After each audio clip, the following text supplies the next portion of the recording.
ألا خبر بمنتزح النواحي، أطير إليه منشور الجناح، فأسأله وألطفه عساه، سيأسو ما بديني من جراحي، ويجلو ما دجا من ليل جهلي، بنور هدى كمنبلج الصباح، فأبصق في محيا أم دفر،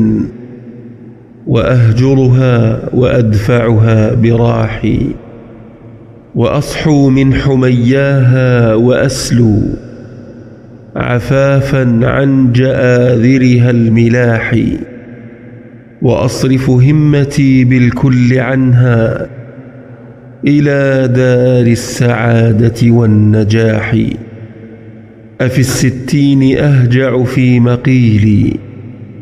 وحاد الموت يوقظ للرواح،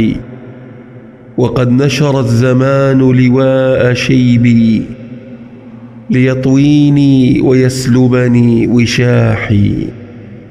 وقد سل الحمام علي نصلا، سيقتلني وإن شاكت سلاحي، ويحملني إلى الأجداث صحبي، إلى ضيق هناك أو انفساح،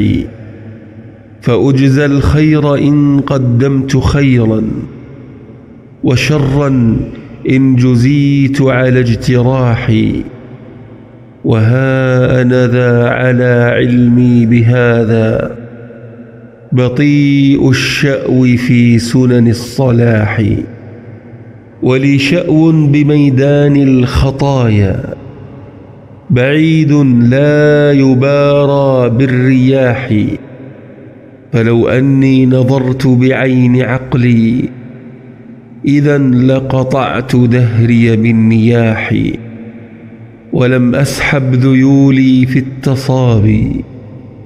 ولم أطرب بغانية رداحي، وكنت اليوم أوابا منيبا،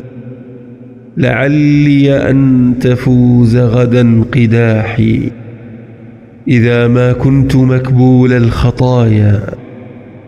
وعانيها، فمن لي بالبراح،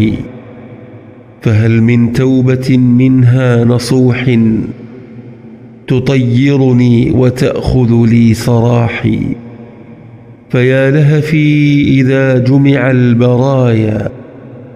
على حربي لديهم وافتضاحي، ولولا أنني أرجو إلهي ورحمته، يئست من الفلاح.